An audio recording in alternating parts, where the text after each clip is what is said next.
Okay, so we have been talking about God's response to man trying to become immortal through a manner of technology using Sophia as a poster child of all AI invention, which are really just demonic entities and fallen angels in the code through quantum computers, through the power of Lucifer, the wicked. We have talked about the Sophia, that is the Gnostic hidden wisdom that comes from Lucifer. That ties into your New Age, to your Babylonian false religion, to Israel's dark black magic, the unbelieving Jews of Kabbalah. It ties into Rome, Babylon, Israel, Babylon, creating the world at large as one big giant Babylon, bringing it forward from a historical context to in typology, where there's like a part A to establish a construct, and then you bring it forward to part B, the bigger, badder construct, where it has now taken over the whole world. We've talked about how God sends a curse over the earth for these people that want to try to thief away his immortal life that can only be given through the Son of God, through the death, burial, and resurrection of Jesus. He's very serious about that. And he's not down with this lie that ever started in the garden that you shall be as gods, and bring it forward now. So you had a temporary separation, potentially through the spiritual damnation of the break in relationship between God and man, kicked out of the garden. Heaven is no longer part and parcel of earth in that perfect communion where God walked in the cool of the day with them. He's also not on the internal part of their temples when he originally made Adam and Eve. He has now left those things on a temporary basis all the way forward from that point. Now you have man, Adam's children, Adam's however many generations out to nearly, I believe, 6,000, and a good case could be made for that. But anyhow, the great grandchildren of Adam and Eve would now make the same mistake through the same entity, through the same lie, through the same purposes, for now what ends up being a permanent separation, a permanent death, a permanent being cut off. And so God is speaking to this whole situation, and you have these two women that are bringing this evil with this basket, right? Sophia and Sophia. Inside this basket, we just did a video explaining out how there is this AI Gaia who's coming. This is a cartoon, but they're teaching these constructs to the children. It's funny because my son can tell me about video games, and I can tell him about the Bible, and we'd be talking about the same thing. Very interesting. So they want to bring this Mother Earth, Gaia, AI super intelligence that I submit to you is, in fact, the woman in symbology of this great grand evil that will facilitate this immortal offer that does not go well, and they get hit with the very first bowl judgments of head to toe, probably extremely bad, huge, pussy, disgusting, nasty, disfiguring boils.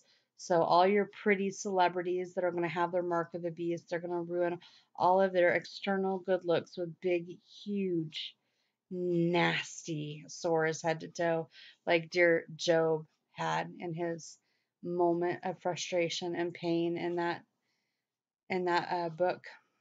Now it will be their turn. So this woman, she is going to nurture a relationship with making this Babylonian whore, this worldwide mystery of iniquity AI, human, enhanced, selfish counterpart for the Antichrist, this whore of Babylon, this ridiculously obnoxious, bloodthirsty group of people who do not correct well with the judgments.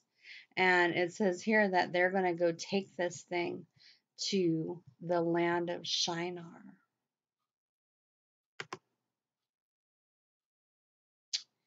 And I submit to you that everything that we are learning about this coming push for the third temple in Israel is in fact where that is going to be placed. When will the third temple be built?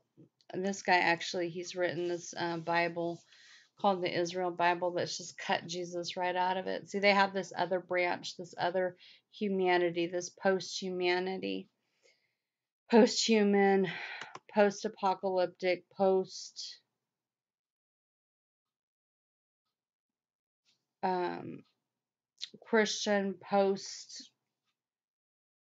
post-body reliant, natural body reliant humanity that wants to take in this AI into their flesh, into their brain through a chip. Now, that woman who is a symbol in a basket, which is a symbol for an evil that God has been keeping under control, He's been quelling it. It's going to go to a base. And that base is going to be in the Holy of Holies in the third temple that they want really, really, really bad. So when we talk about Shinar, we're not talking about physical location as having to be Babylon. We're talking about the things that embody the wickedness of Babylon, the religion, the worship of the same types of entities in that historical context, now brought forward all these thousands of years later to envelop the whole world. So you have an AI enhanced Messiah that is coming. He will have a Mother Earth AI super intelligence like VICKY from iRobot. And people will have to worship those two things and take this mark of the beast. And let's just go to Zechariah 5.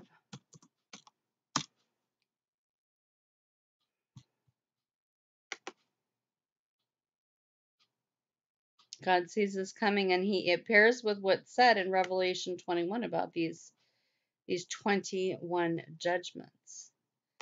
This is about going out over the whole earth, which also pairs with the account that John and Daniel give about it involving all people, especially those whose names have not been written in the Lamb's Book of Life. What's the Lamb's Book of Life?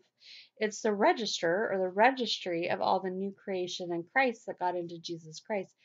Those who did not constitute this city of darkness, this wickedness. And this is sort of the cheese in the trap. This is a revealer of the intent of the heart. Out of the heart doth the mouth speak. And so they want their mark of the beast. They want to become gods. They want to be superheroes. They want to have the ability to call forth objects through witchcraft and through wireless technology so that they can really be their Harry Potter selves, if you will. God has quelled this evil, but now at these last final, soon to unfold 7 years, at the very tail end of this tribulation, God will give man what he has been protecting him from all of this time. And they will take that cheese in the trap for their own selfishness and will be a revealer of the intent of their heart, that they are the evil that God is going to have to bring justice to. But he knows that he can squeeze out of that judgment yet more Jews who will come in the elect and more Gentiles who will come. And so that is an efficacious time of the rod of correction. Isaiah, I believe it is, tells us a rod of correction, and man will respond and will come, and they will be added into that great body of this new creation in Christ, the dead in Yahweh as well. It's a beautiful thing what the Lord is going to do. But for those who don't correct well, for those who are wicked, this satanically inspired, empowered evil through the technology and through the witchcraft is going to manifest in the city of darkness. These people who are bloodthirsty, these people who are psychotic, who are selfish, who are wicked, and we will see in learning the true nature of what it meant from that moment, that very first crisp little crack of their teeth into the apple or whatever it was, pomegranate or whatever you like, but the symbol being an apple for that that fruit of disobedience that would take us all the way forward in the experience of evil in an actual way that every single person who wants to know the difference between good and evil and following the path of the devil will experientially know beyond a shadow of a doubt, gnosis, know evil, because they're going to embody it for this subset of people, most of the earth, who will be judged and thus go to hell. So these things will be happening. And this lead weight that was on it, at some point it's going to be taken off. And then lifted up mine eyes and looked, and behold, there came out two women. We've talked about Sophia and Sophia. Their wings talk about the speed of these things elapsing, I think, and it going all over the whole globe. But they had wings like the wings of a stork. I'm pretty sure stork is unclean, and so it's probably symbology in some way or another for demonic, because these are wicked demonic symbols of women. And they lifted up the ephod between the earth and the heaven. Not really sure what to make of that, but it's definitely something that should take your mind back to Revelation 12, Satan coming, that empowerment by that angel.